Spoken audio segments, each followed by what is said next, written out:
नमस्कार दोस्तों, अगर आप गर्दन दर्द से परेशान रहते हैं और अगर आप सोच रहे हैं कि मुझे तकिया लगाना चाहिए या नहीं लगाना चाहिए और लगाना चाहिए तो किस तरीके से लगाना चाहिए, अगर आपके मन में भी यही सवाल है तो आज का वीडियो आपके लिए।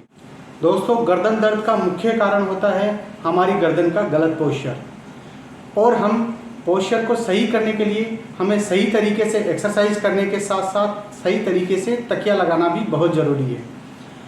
अब आप जो तकिया लगा रहे हैं वो सही है या गलत है, इसको किस तरीके से पता करेंगे। दोस्तों, आप जब रात को सोते हैं और आप बिल्कुल रात को सोने में कंफर्टेबल रहते हैं, आपकी गर्दन का दर्द कम रहता है, और जब आप सुबह उठते हैं तब भी आपकी गर्दन में दर्द कम रहता है और अकड़न भी कम रहती है, इसका मतलब जो तकिया आप लगा रहे हो वो बिल्कुल सही है। और अगर दोस्तों आप रात को सोते हो तब आप अनकंफर्टेबल रहते हो, आपकी गर्दन का जो दर्द है वो बढ़ जाता है, और दर्द की वजह से आपकी नींद अगर डिस्टर्ब रहती है और जब आप सुबह उठते हैं तो आपकी गर्दन में दर्द और अकड़न दोनों अगर ज़्यादा होती है, तो इसका मतलब जो तकिया आप लगा रहे हो वो सही नहीं है और उसको बदलने की ज़रूरत है। फ्रेंड्स, अब बात करते हैं कि हमें किस तरीके का तकिया लगाना चाहिए। इसको समझने के लिए सबसे पहले हमें अपनी गर्दन की बनावट को समझना होगा। दोस्तों, जब भी हम गर्दन को साइड लाइन में देखते हैं तो एक सिर से नीचे एक सी शेप कर्व होता है, इस कर्व को सर्वाइकल लॉर्डोटिक कर्व बोलते हैं।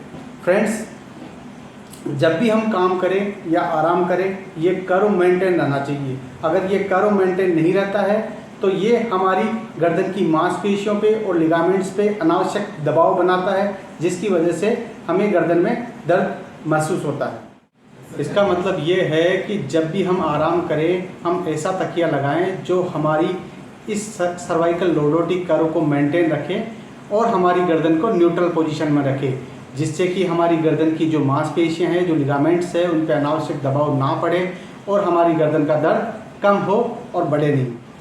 अब होता क्या है कि कई लोग मोटा तकिया लगाते हैं या कई लोग तो डबल तकिया लगाते हैं, इसकी वजह से हमारी गर्दन फॉरवर्ड फ्लेक्शन पोजीशन में आ जाती है, जिसकी वजह से जो हमारा ये लॉर्डोटिक कर्व है ये बिल्कुल धीरे धीरे ख़त्म हो जाता है, और ये हमारी गर्दन की जो मांसपेशियां हैं, जो लिगामेंट्स है, उन पे एक स्ट्रेच क्रिएट करता है, जिसकी वजह से हमारी गर्दन का जो दर्द है वो धीरे धीरे बढ़ जाता है।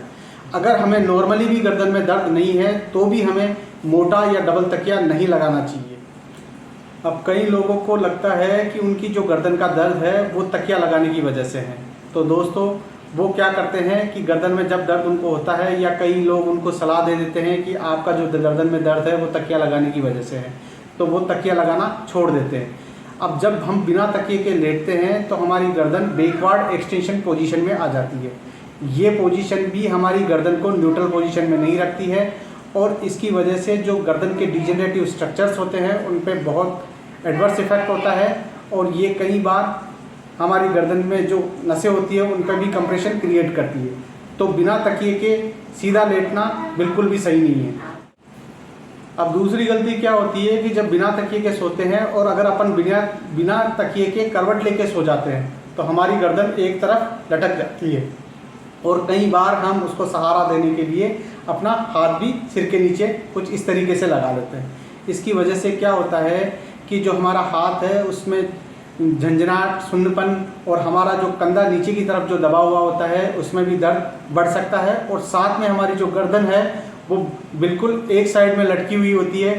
तो ये पोजीशन हमारी गर्दन की जो मांसपेशियाँ होती है, जो लिगामेंट्स होती है, उन पर बहुत एडवर्स इफेक्ट डालती है, जिसकी वजह से हमें गर्दन का दर्द तो बढ़ेगा ही बढ़ेगा, साथ में हमें हमारे कंधे में और हमारे हाथ में भी दर्द बढ़ सकता है। अब दोस्तों, आपको ये बात समझ में आ गई होगी कि बिना तकिया के सीधा या करवट लेट के सोना भी गलत है, और मोटा तकिया या डबल तकिया लगा के लेटना भी गलत है। तो हमें इस तरीके का तकिया लगाना चाहिए जो हमारी गर्दन को न्यूट्रल पोजीशन में रखे और हमारी गर्दन की जो सर्वाइकल लॉर्डोटिक कर्व है इसको मेंटेन रखे, जिससे कि हमारी गर्दन की मांसपेशियों और लिगामेंट्स पे अनावश्यक दबाव नहीं आए और हमारी गर्दन का दर्द कम हो। अब बात आती है दोस्तों कि हमें कितनी मोटाई का तकिया इस्तेमाल करना चाहिए।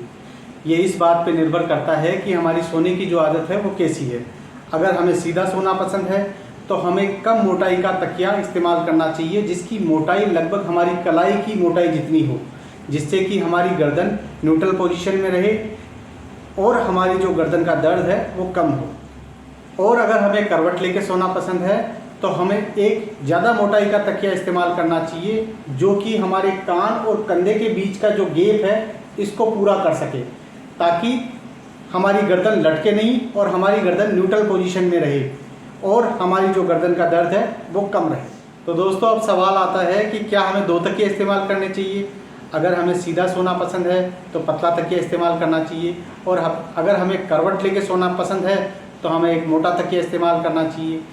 दोस्तों अगर आप 2 तकिए इस्तेमाल नहीं करना चाहते हैं तो इसका ऑप्शन है कि आप सर्वाइकल पिलो यूज़ करें। अब दोस्तों सर्वाइकल पिलो होता कैसा है, इसको हमें कैसे इस्तेमाल करना चाहिए और ये कैसे हमारी गर्दन को सपोर्ट करता है, और अगर आपके पास सर्वाइकल पिलो नहीं है तो आप अपने साधारण तकिए को कैसे सर्वाइकल पिलो बना सकते हैं, जानने के लिए देखते हैं। दोस्तों अब हम जानते हैं कि सर्वाइकल पिलो कैसा होता है। दोस्तों सर्वाइकल पिलो देखने में कुछ इस तरीके से होता है। ये एक तरफ से मोटा होता है और एक तरफ से पतला होता है। ये जो मोटा वाला हिस्सा होता है ये हमारी सर्वाइकल स्पाइन का जो लॉर्डोटिक कर्व है उसको सपोर्ट करता है, और पीछे का जो पतला वाला हिस्सा होता है ये हमारी गर्दन को सपोर्ट करता है। दोस्तों ये मेमोरी फोम पिलो होता है जो कि 3 सेकंड में अपनी शेप को वापस एडजस्ट कर लेता है। इससे अगर ये कहीं से दब भी जाए तो वापस एडजस्ट हो जाता है। अब दोस्तों मैं आपको बता रहा हूँ कि इसको सोते समय किस तरीके से लगाना है। ये जो मोटा वाला हिस्सा है ये हमारे आगे की तरफ रहेगा, ताकि जो हमारा लॉर्डोटिक कर्व है वो यहाँ पे आए और सिर हमारा इस तरीके से पीछे आए।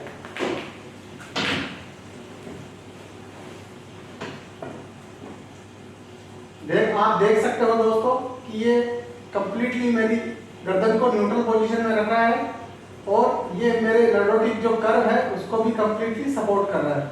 अगर हम इसमें करवट लेके सोना भी चाहें तो केवल अपने को इसको थोड़ा सा ऊपर करना होता है, और ये हमारी गर्दन को अच्छे तरीके से साइड में भी पूरा सपोर्ट करेगा।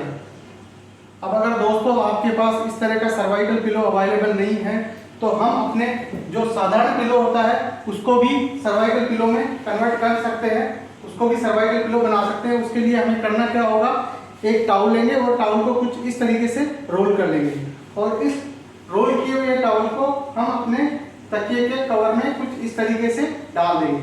अब ये जो मोटा वाला हिस्सा है ये हमारी गर्दन की जो लॉर्डोटिक कर्व है उसको सपोर्ट करेगा, और पीछे वाला जो हिस्सा है वो हमारे सिर को सपोर्ट करेगा। ध्यान ये रखना है दोस्तों कि जब भी हम अपने साधारण पिलो में इस तरीके से रोल लगाएं, वो जो पिलो यूज करें वो बिल्कुल पतला होना चाहिए, ज़्यादा मोटा पिलो यूज नहीं करना है। इसको किस तरीके से लगाना है, जैसे मैंने आपको सर्वाइकल पिलो लगाना बताया है ठीक उसी तरीके से इसको लगाना मैं आपको बता रहा हूँ। ये जो मोटा वाला हिस्सा है ये आगे की तरफ रहेगा और ये कुछ इस तरीके से हमारी गर्दन को सपोर्ट करेगा, इस तरीके से। अब आप देख सकते हैं कि जो मेरा लॉर्डोटिक कर्व है वो मेंटेन रहेगा, और अगर मेरे को करवट लेकर सोना भी पड़े तो भी मैं इस तरीके से आराम से सो सकता हूँ। लेकिन दोस्तों ध्यान रखना है कि हो सकता है कि ये आपको करवट लेके सोने में ज़्यादा कंफर्टेबल ना हो, तो उसके लिए मैं एडवाइस करूँगा कि आप सर्वाइकल पिलो ही यूज़ करें। दोस्तों आशा करता हूँ मेरे द्वारा दी गई जानकारी से आप संतुष्ट होंगे। फिर भी अगर आपके मन में कोई सवाल हो तो आप कमेंट बॉक्स में कमेंट कर सकते हैं। मैं कोशिश करूँगा आपके हर एक सवाल का जवाब देने का, और अगर आप चाहें तो हमारे व्हाट्सएप नंबर पर कॉल करके वीडियो कंसल्टेशन भी कर सकते हैं। और अगर आपको ये सर्वाइकल पिलो परचेज करना है तो उसके लिए भी मैंने नीचे डिस्क्रिप्शन बॉक्स में नंबर दिए हैं, आप उन पर चाहें तो व्हाट्सएप करके परचेज कर सकते हैं। दोस्तों अगर आपको वीडियो पसंद आया हो तो लाइक एंड शेयर जरूर करें, और अगर आप हमारे चैनल पर नए हैं तो बेल आइकन को दबा के हमारे चैनल को सब्सक्राइब कर लें। धन्यवाद।